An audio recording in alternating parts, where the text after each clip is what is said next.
जय हिंद दोस्तों, आपका अपना चैनल सूरजपत क्लासेज में हार्दिक स्वागत है। अगर आप मुझसे क्लास 10th के विद्यार्थी जुड़ना चाहते हैं तो आप आराम से मेरे चैनल को सब्सक्राइब कर लीजिए और आराम से घर पे बैठ के ही पूरा फुल एनसीईआरटी सॉल्यूशन दूंगा। और हम लोग आज एनसीईआरटी का प्रश्नावली 1.3 पे आ गए हैं और उसी पे आज सवाल चर्चा करेंगे। ठीक है, तो देखते हैं इस सवाल को हम लोग पढ़ेंगे और आगे देखते हैं। तो सवाल यहाँ पे है, पहला सवाल हम देखिए प्रश्नावली 1.3 पे आए हैं, है ना। और एनसीईआरटी गणित पढ़ा रहे हैं और गणित 2023 का मतलब इसका टारगेट है। तो कक्षा 10th में है और हम लोग प्रश्नावली इतना पे है। और सवाल नंबर फर्स्ट देखते हैं क्या कहता है। पहला सवाल कहता है कि सिद्ध कीजिए कि रूट 5 एक अपरिमेय संख्या है। कहता है कि सिद्ध करके दिखाइए कि रूट 5 एक अपरिमेय संख्या है। ऐसा सवाल बहुत वीवीआई बिहार, है ना, मैट्रिक परीक्षा के दृष्टिकोण से है। 2 नंबर के पक्का ही पूछता है, 2 नंबर में या 3 नंबर में ऐसा करके। ठीक है, तो इसको कभी कभी दे देगा कि रूट 2, रूट 3, रूट 5, है ना जी, रूट 6, रूट 7, रूट 8, रूट 9 का तो वर्गमूल 3 होता है तो नहीं पूछेगा। रूट 10, रूट 11, यानी कि ऐसे करके जो भी रूट में होता है उसको अपरिमेय संख्या को सिद्ध करने के लिए पूछता है। तो चलिए इसको सिद्ध करते हैं। देखिए कहता है कि सिद्ध कीजिए कि रूट 5 एक अपरिमेय संख्या है। हम तो जानते हैं कि अपरिमेय संख्या है, लेकिन सिद्ध करके दिखाना है। तो कहता है कि अपरिमेय संख्या है ना, सिद्ध करके दिखाइए। तो हम लोग इसको ओपोजिट मानेंगे, यानी कि उल्टा मानेंगे। कहता है कि अपरिमेय संख्या सिद्ध करके दिखाइए, तो हम लोग मान लेते हैं कि परिमेय संख्या है, तब फिर मानेंगे परिमेय और परिणाम निकल के आएगा अपरिमेय, तो फिर प्रूफ हो जाएगा। चलिए तो देखते हैं। यहाँ पे मैंने माना लिख दिया हूं पहले से कि माना कि रूट 5 एक परिमेय संख्या है। मैंने मान लिया हूं कि माना कि रूट 5 एक परिमेय संख्या है।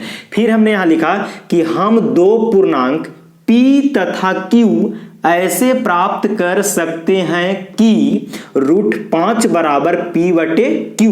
आप यहाँ p q के जगह a b भी ले सकते हैं, x y भी ले सकते हैं, m n भी ले सकते हैं, कोई दिक्कत नहीं है। कुछ भी आप मान सकते हैं पूर्णांक, कोई दिक्कत नहीं है। तो हमने मान लिया कि माना कि 2 पूर्णांक p तथा q ऐसे प्राप्त कर सकते हैं कि रूट 5 बराबर p बटे q। पूर्णांक है तो परिमेय संख्या के रूप में तो होगा ही, बटा के रूप में। क्लियर, तो यहाँ p बटे q हो गया, जहां q बराबर नॉट इक्वल टू 0, जहां p और q सहअभाज्य संख्या है। p और q कैसा संख्या है, तो सहअभाज्य संख्या। सहअभाज्य संख्या कहने का मतलब कि वैसी 2 संख्या जिसका HCF 1 होना चाहिए, 1 के अलावा कोई संख्या नहीं होना चाहिए। ठीक है, तो इसी को हम लोग यहां मान लिए हैं। अब यहां क्या करें कि रूट 5 बराबर p बटे q है, तो यहां पे लिखेंगे क्या कि दोनों तरफ वर्ग करने पर आप बोलोगे कि वर्ग क्यों किए, क्योंकि यहाँ पे रूट चढ़ा हुआ है 5 पे, तो उस रूट को हम लोग हटाने की कोशिश करेंगे। ठीक है, तभी ना परिमेय संख्या में परिवर्तन होगा। तो चलिए यहाँ पे मैंने मान लिया कि रूट 5 बराबर p बटे q दोनों तरफ वर्ग करने पर। तो दोनों तरफ वर्ग कीजिए, रूट 5 का वर्ग कर दिए, यहाँ p बटे q का भी वर्ग कर दिए। चलिए तो स्क्वायर से रूट कैंसिल हो जाएगा, तो बचेगा क्या 5, कितना 5। यहाँ स्क्वायर कीजिए, p के स्क्वायर कीजिएगा तो p स्क्वायर, q के कीजिएगा तो q स्क्वायर। यहाँ q स्क्वायर इधर p बटे q, यानी कि q स्क्वायर भागा में है, इस साइड क्या में आएगा गुना में, यानी कि 5 q स्क्वायर बराबर हो जाएगा p स्क्वायर। तो यहां से देख रहे हैं कि q स्क्वायर बराबर p स्क्वायर और 5 है q स्क्वायर जो गुना में, ई पटी आएगा तो भागा में, यानी कि q स्क्वायर बराबर p स्क्वायर बटे में 5 हो गया, बटे में 5। तो यहां इसका मतलब ही निष्कर्ष निकल रहा है कि p स्क्वायर जो है ना 5 से विभाजित हो रहा है, यानी कि भागा दिया रहा है। यानी कि यहाँ पे लिख सकते हैं क्या कि अतः है ना जी 5p स्क्वायर को विभाजित करता है। क्या करता है, विभाजित करता है। क्या करता है, तो विभाजित करता है। क्योंकि p स्क्वायर में भागा दे रहे हैं 5 से, तो यही बात लिखे कि अतः 5p स्क्वायर को विभाजित करता है। अब यहाँ क्या करेंगे कि माना, फिर मानेंगे कि माना P बराबर 5m मान लेते हैं अभी। क्या 5m, जिसको से भागा देंगे ना उसी गुणांक को आगे करके कोई तीसरा संख्या मान लेंगे। आप यहाँ अगर a b मानते हैं तो यहाँ c भी लिख सकते हैं, हम p q माने हैं तो हम यहाँ m भी ले लिए, कोई दिक्कत नहीं है। तो मैंने मान लिया कि p बराबर 5m, p बराबर 5m है ना जी। और लिख दीजिए कि जहां m एक पूर्णांक है, जहां m एक कौन संख्या है, तो m एक पूर्णांक है। क्या है? पूर्णांक है। अब देखिए यहां से अब हम आगे बढ़ते हैं थोड़ा सा, ठीक है। तो यहां से देख रहे हैं कि माना कि पी स्क्वायर था ना, तो पी स्क्वायर बराबर मानिए, माना कि पी स्क्वायर बराबर में 5m, पी बराबर नहीं, पी तो है नहीं कि इसमें, तो पी स्क्वायर है ना, जिससे पी स्क्वायर बराबर 5m मान लिए। तो क्या होगा, क्यू स्क्वायर बराबर, इसमें रख रहे हैं, इसमें क्यू स्क्वायर बराबर ऊपर क्या था, तो पी स्क्वायर और बटे में था 5, बटे में 5, तो क्यू स्क्वायर बराबर पी स्क्वायर, तो पी स्क्वायर की जगह क्या माने हैं, तो 5m, पी स्क्वायर बराबर आप क्या माने हैं 5m, तो पी स्क्वायर की जगह लिखेंगे 5m के होल स्क्वायर और बटे में 5, और बटे में 5। तब यहां से हम लोग आगे थोड़ा सा इधर लिखते हैं, जगह यहाँ पे नहीं है, देखिए तो लिखेंगे कि क्यू स्क्वायर बराबर 5m के स्क्वायर कीजिए, 2 बार गुना, तो 5 के स्क्वायर हो जाएगा 25, m के स्क्वायर कीजिएगा तो m स्क्वायर और बटा में 5, 5 से 25 5 बार में कटेगा, यानी कि क्यू स्क्वायर बराबर 5m स्क्वायर, m स्क्वायर जो 5 गुना में इधर आएगा तो भागा में, यानी कि क्यू स्क्वायर बटे में 5 बराबर में m स्क्वायर हो जाएगा। कितना? m स्क्वायर हो जाएगा। यहां देखिए p स्क्वायर को विभाजित कर रहा था कौन, 5, यहां भी देखिए क्यू स्क्वायर को विभाजित कर रहा है कौन, 5, ठीक है। यहां भी लिख दीजिए कि अतः 5 क्यू स्क्वायर को विभाजित करता है, विभाजित करता है, लिख दिए। इसलिए देख रहे हैं कि 5 जो है से पी स्क्वायर को भी विभाजित कर रहा है और 5 क्यू स्क्वायर को भी विभाजित कर रहा है। तो जब किसी संख्या को जब स्क्वायर को विभाजित कीजिएगा तो उसको ऐसे भी विभाजित करेगा, जैसे कहने का मतलब कि 5 स्क्वायर को मान लीजिए कि 5 विभाजित कर रहा है, तो 5 का स्क्वायर कितना, तो बोलिएगा कि 25, तो बटा में 5, तो 5 से 25 5 बार में कट गया, विभाजित हुआ। इसी प्रकार जब 5 स्क्वायर को तो 5 बटे 5 को विभाजित नहीं करेगा, स्क्वायर नहीं रहेगा तो भी विभाजित कर देगा। क्लियर? इसी को हमको यहां समझना था कि जब 5 पी स्क्वायर को विभाजित करता है, 5 क्यू स्क्वायर को भी, इसलिए लिख रहे हैं कि इसलिए 5 पी तथा क्यू दोनों क्या, दोनों को विभाजित करता है, दोनों को विभाजित करता है। 5 पी तथा क्यू दोनों को विभाजित करता है ना जी। अतः पी तथा क्यू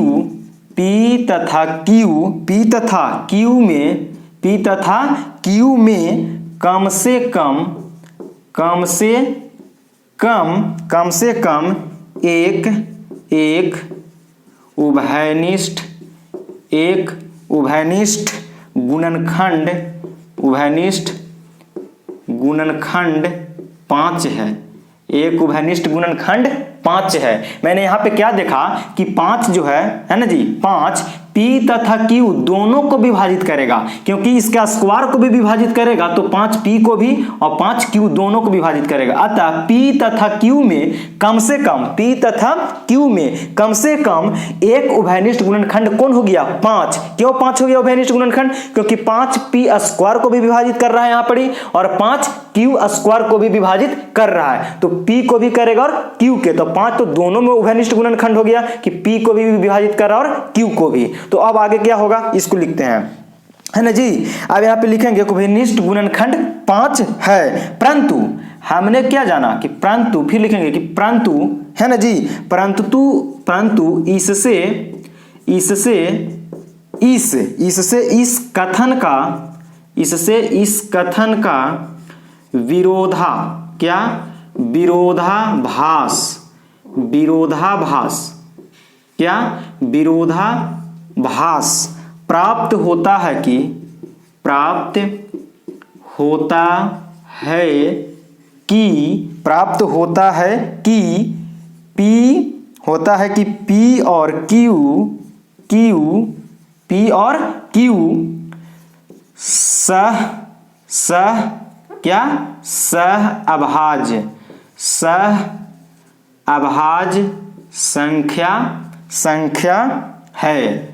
देखिए हम लोग शुरू में माने थे कि P और Q कैसा संख्या है, तो सह अभाज्य संख्या है। हम माने थे शुरू में कि P और Q सह अभाज्य संख्या है, लेकिन यहां देख रहे हैं कि परंतु इससे इस कथन का विरोधाभास प्राप्त होता है कि P और Q सह अभाज्य संख्या है। क्यों? क्योंकि P तथा Q में कम से कम एक उभयनिष्ठ गुणनखंड कौन हो गया, 5। और हम बोले कि सह अभाज्य संख्या उसको कहते हैं जिसका HCF कितना होना चाहिए, 1 होना चाहिए, और यहाँ कितना आ गया, 5। क्यों? क्योंकि 5 P स्क्वायर को भी विभाजित करता है और Q स्क्वायर को भी विभाजित करता है। इसलिए हमारा कुछ हो गया, दोनों में विरोधाभास हो गया, मानो कि उल्टा हो गया। हम लोग माने कि सह अभाज्य संख्या होता है और यहाँ पे बता रहा कि 5 है ना जी, P और Q कम से कम एक उभयनिष्ठ गुणनखंड 5 है। कौन है, तो 5 है। यहाँ पे क्या, गुणनखंड 5 है, परंतु इससे इस कथन का विरोधाभास प्राप्त होता है कि P और Q सह अभाज्य संख्या। मानो कि हम कह रहे हैं कि सहभाज्य, वही कह रहा है कि सहभाज्य नहीं, उभयनिष्ठ गुणनखंड है। इसलिए हम लिखेंगे क्या, इसलिए √5, इसलिए √5 एक कैसा हो, परिमेय संख्या है। इसलिए √5 एक परिमेय संख्या नहीं हुआ, नहीं है। क्यों नहीं हुआ? क्योंकि हम माने कि है ना जी, P और Q सह अभाज्य संख्या, और यहां देख रहे हैं कि P और Q का कम से कम एक उभयनिष्ठ गुणनखंड 5 भी हो गया, इससे उल्टी बात हो गया। और हम शुरू में माने थे कि परिमेय संख्या है, तो जब विरोधाभास दोनों में हो गया इसलिए मैंने लिख दिया कि इसलिए √5 एक परिमेय संख्या नहीं है ना जी। अतः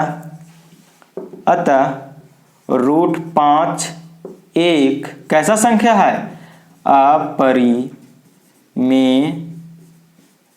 संख्या है। यही ना प्रमाणित करना था, यही सिद्ध करना था, प्रमाणित हो गया। कौन हो गया, प्रमाणित हो गया, प्रमाणित हो गया।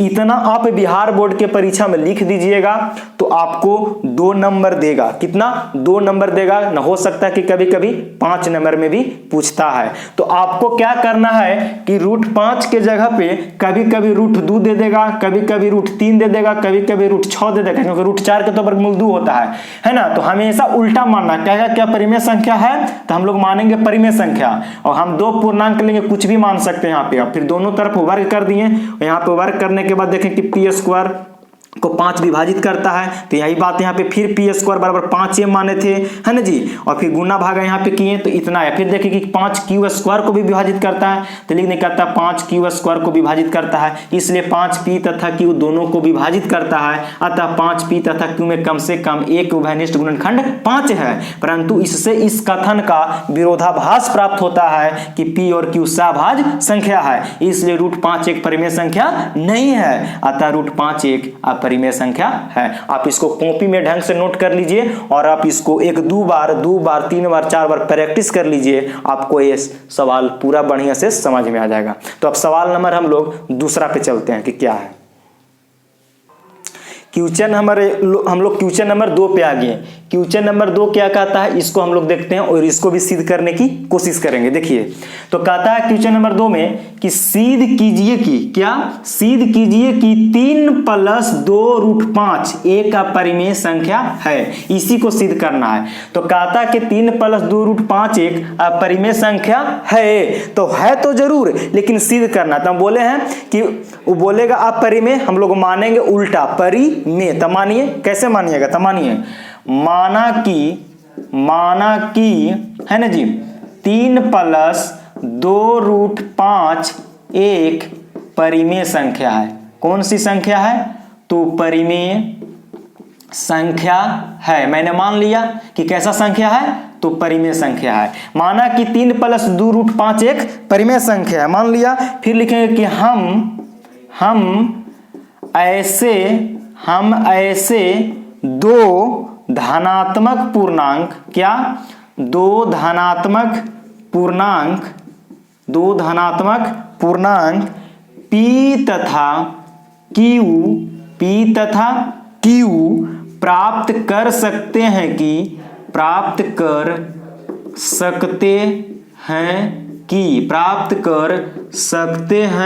कि है ना। ये चीज हमेशा सब में ऐसा ही लिखना होगा, हम ऐसे दो धनात्मक पूर्णांक P तथा Q प्राप्त कर सकते हैं कि, तो क्या 3 + 2√5 बराबर हो जाएगा P और बटे में Q, क्योंकि पूर्णांक माने तो परिमेय संख्या तो हो जाएगा रूप में P बटे Q के रूप में। क्लियर।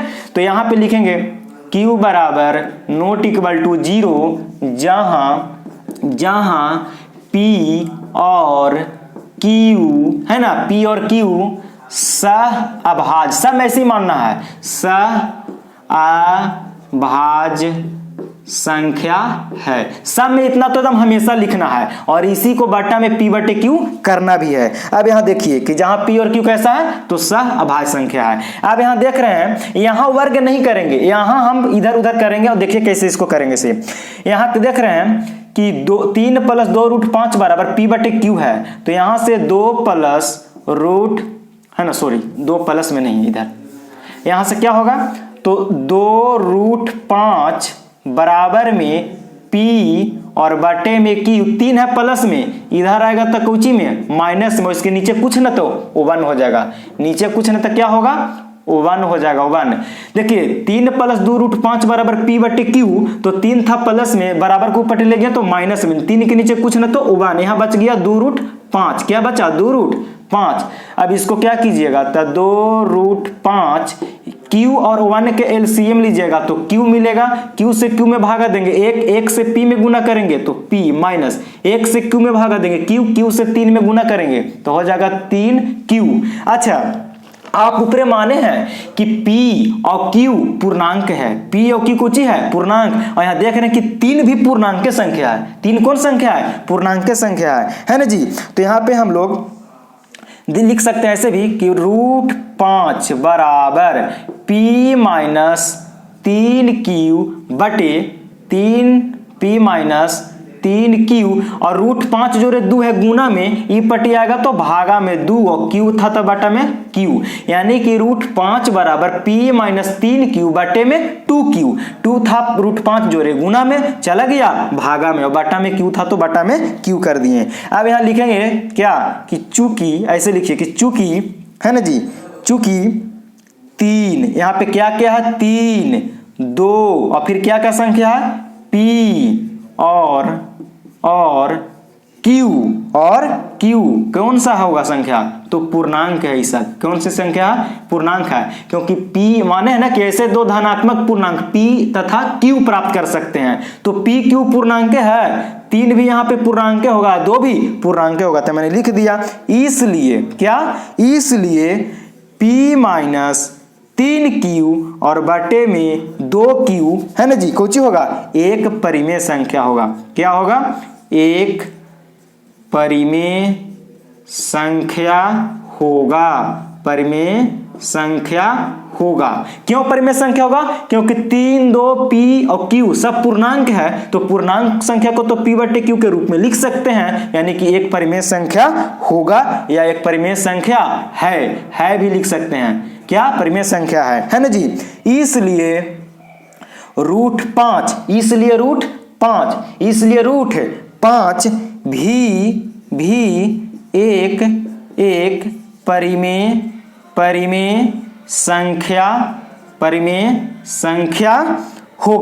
परिमेय संख्या होगा। देखिए जब LHS हो गया, RHS हो गया, तो RHS जब परिमेय संख्या हो गया, इसलिए √5 भी एक परिमेय संख्या होगा। लेकिन हम जानते हैं कि √5 एक कैसा संख्या है, तो √5 एक अपरिमेय संख्या है। तो उस बात को कैसे लिखेंगे, ऐसे लिखेंगे, यहां से लिख रहे हैं, जगह नहीं है तो यहां से लिखना शुरू करते हैं। देखिए यहां से फिर अब लिख रहे हैं, हाँ यहां से लिख रहे हैं, देखिए लिखेंगे कि परंतु इससे इस कथन का कथन का विरोधाभास, क्या विरोधाभास प्राप्त होता है कि, इस कथन से विरोधाभास प्राप्त होता है कि √5 एक अपरिमेय संख्या है। √5 एक अपरिमेय संख्या है। क्यों कि यहां देख रहे हैं कि हम मान लिए कि √5 भी एक परिमेय संख्या होगा, लेकिन वास्तविक में √5 एक संख्या कैसा है, तो √5 एक अपरिमेय संख्या है। और यहाँ पे हम अभी जो हल करके लाए, क्या निकला कि √5 भी एक परिमेय संख्या है। ये कह रहा कि परिमेय संख्या है, और हम बोले कि परंतु इससे इस कथन का विरोधाभास प्राप्त होता है कि √5 एक अपरिमेय संख्या है। तो दोनों में तो विरोध उत्पन्न हो गया है ना जी। इसलिए हम यहाँ पे क्या बोलेंगे, है ना जी, कि अतः जब विरोधाभास उत्पन्न हो गया तो लिखेंगे कि अतः 3 + 2√5 एक अपरिमेय संख्या है। सॉरी, थोड़ा सा वो कोई प्रॉब्लम हो गया थी, इस वजह से हम डिस्टर्ब हो गए थे। तो इसी को हम लोग यहाँ पे सिद्ध किए, है ना जी।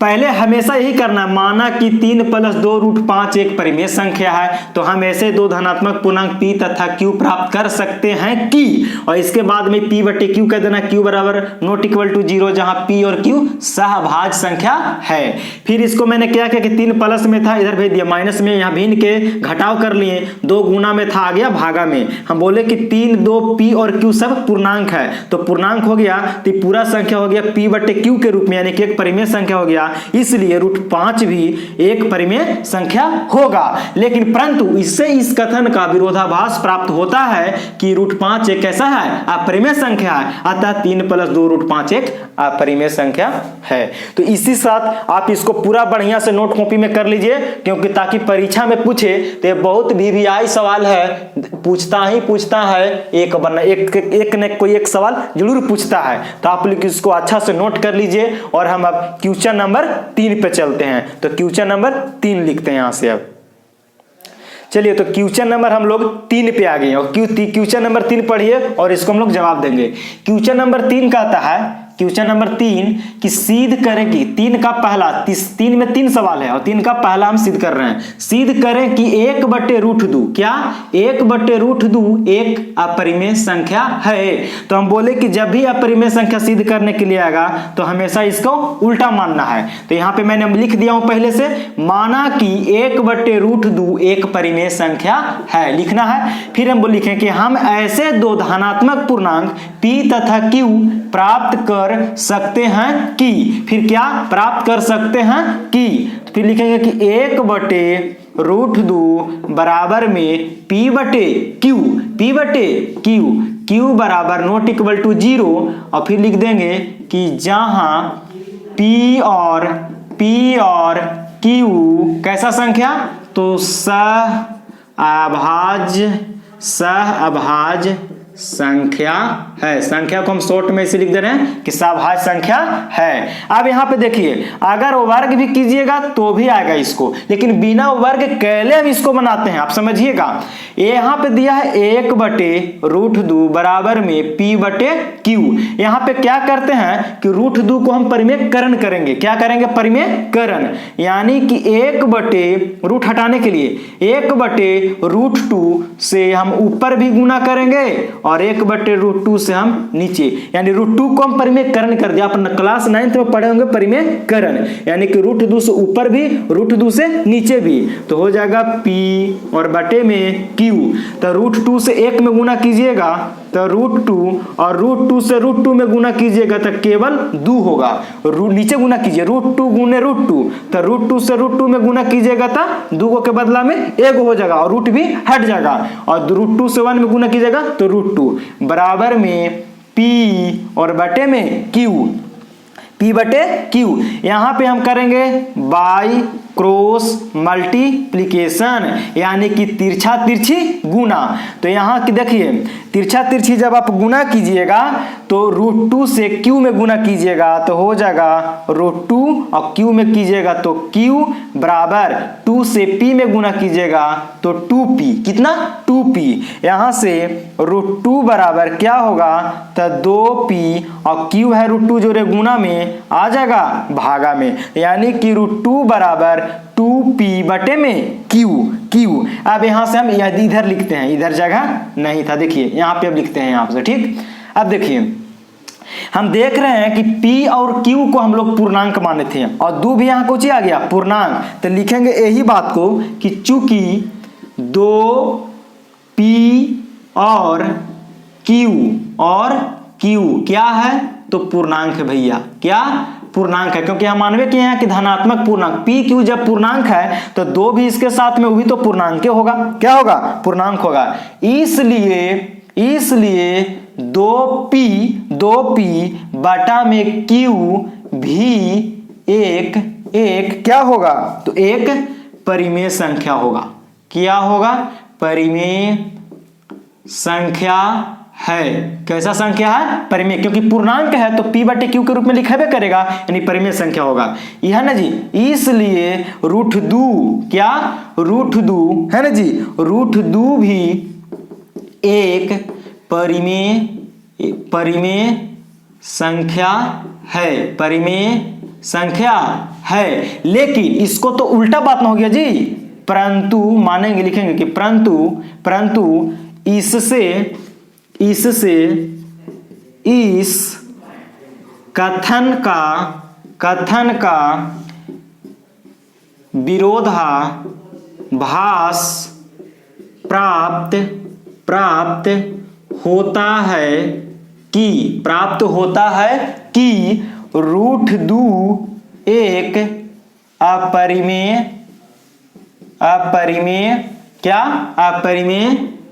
संख्या है। कैसा संख्या है? अपरिमेय संख्या है। √2 है, यहां पर हम बोले कि √2 भी एक परिमेय संख्या है, लेकिन हम तो जानते हैं ना पहले से कि √2 एक अपरिमेय संख्या है। √2 एक अपरिमेय संख्या है, इस लिखे परंतु इससे इस कथन का विरोधाभास प्राप्त होता है कि √2 एक अपरिमेय संख्या है। हम पहले से इधर से हल किए तब पता चला कि √2 भी एक परिमेय संख्या है, और यहां से निष्कर्ष पता निकला सहभाज्य से कि √2 एक अपरिमेय संख्या है ना जी। इसलिए हम यहाँ पे क्या लिखेंगे? इसलिए हम लिख देंगे, है ना जी, इसलिए 1/√2 एक अपरिमेय संख्या है। अपरिमेय संख्या है। हो गया ना प्रूफ हो ना गया? तो चलिए प्रूफ हो गया। आप इसको आराम से कॉपी में पूरा इसी ढंग से परीक्षा में लिखना है। तो अब हम इसी का तीसरा का दूसरा सवाल देख लेते हैं। आप इसको आराम से नोट करके और 2-3 बार प्रैक्टिस कर लीजिए, आपको धक्का याद हो जाएगा। ठीक है, तो अब तीसरा का दूसरा सवाल देखते हैं यहां से। चलिए, तो हम लोग क्वेश्चन नंबर तीसरा का दूसरा लिख दिए हैं। सवाल क्वेश्चन तीसरा का दूसरा कहता है कि सिद्ध करें कि 7√5 एक अपरिमेय संख्या है। 7√5 एक अपरिमेय संख्या है। तो चलिए हम लोग इसको जस्ट उल्टा मानते थे। माना कि 7√5 एक कैसा संख्या है तो परिमेय संख्या मान लिए। फिर लिखते थे सब में सवाल में ऐसे ही लिखना है ना, सेम टू सेम, बस डिजिट चेंज हो जाएगा, लैंग्वेज सारा वही रहेगा। हम ऐसे 2 धनात्मक पूर्णांक P तथा Q प्राप्त कर सकते हैं कि, फिर लिखेंगे 7√5 बराबर P बटे Q, है ना जी, और Q बराबर नॉट इक्वल टू 0, क्योंकि Q अगर 0 हो जाएगा तो दिक्कत ना है जी, 0 से भागा देंगे तो फिर अपरिभाषित हो जाएगा। इसलिए Q बराबर नॉट इक्वल टू 0। और फिर लिखते थे कि जहां P और Q सह अभाज्य संख्या है। सब सवाल में तो ऐसे ही लिखते हम लोग आए हैं। अब यहाँ पे देखिए कि कैसे इसको हम लोग कैलकुलेशन करें। तो देखिए 7√5 बराबर P बटे Q, तो यहाँ से √5 बराबर क्या होगा, तो 7 है गुना में जाएगा भागा में, यानी कि P बटे में 7 गुना से आएगा भागा में नीचे, और नीचे Q है तो क्या देंगे Q, यानी कि √5 बराबर P बटे 7Q। अब यहाँ लिखेंगे कि चूंकि 7 फिर P क्या 7P और Q पूर्णांक है। क्या है जी, तो पूर्णांक है। सब में वही नियम लगेगा अब, ठीक है, पूर्णांक है। इसलिए P बटे 7Q एक परिमेय संख्या है। कौन संख्या हो जाएगा, परिमेय संख्या है। कौन संख्या है, परिमेय। इसलिए है ना जी, इसलिए √5 एक परिमेय संख्या होगा। परिमेय संख्या होगा, यही ना, है ना। लेकिन यहां लिखेंगे कि परंतु है ना, परंतु इससे इस कथन का विरोधाभास, क्या विरोधाभास प्राप्त होता है कि √5 एक कैसा संख्या है, अपरिमेय संख्या है। अपरिमेय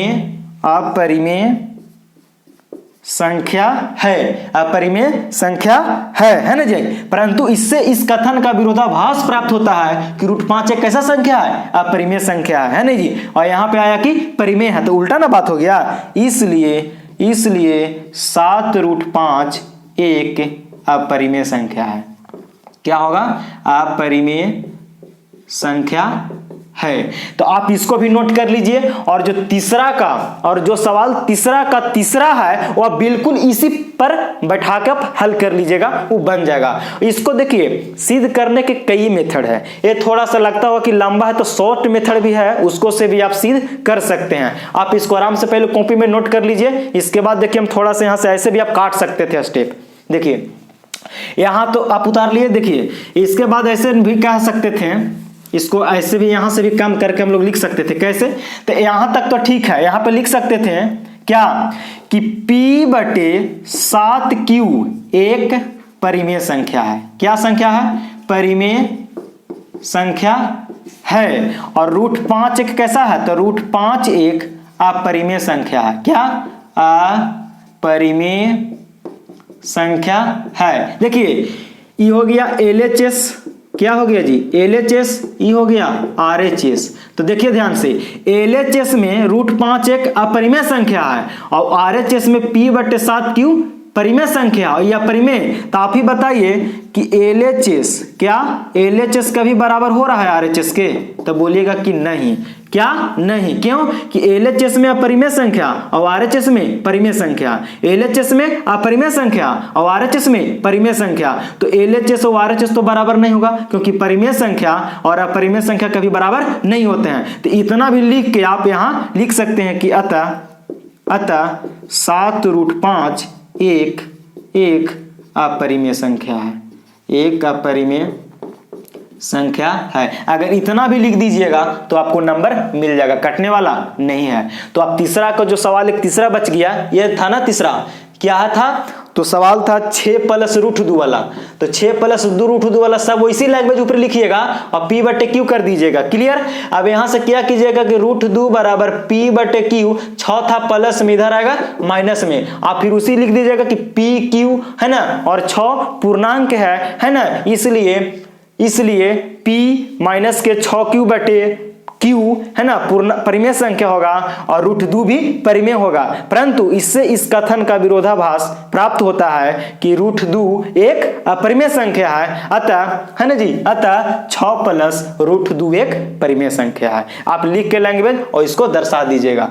तो ये चैप्टर आपका प्रश्नावल 1.3 पूरा अच्छा से समाप्त हो गया। आप आराम से इसको कॉपी पर 3-4 बार प्रैक्टिस करके और इसको प्रैक्टिस कर लीजिएगा और प्रैक्टिस करके नोट बना लीजिएगा। तो आज तक इतना ही। और अगर आपको ये वीडियो अच्छा लगता है तो चैनल को सब्सक्राइब करके और दोस्तों में शेयर कर दीजिएगा। तो जय हिंद।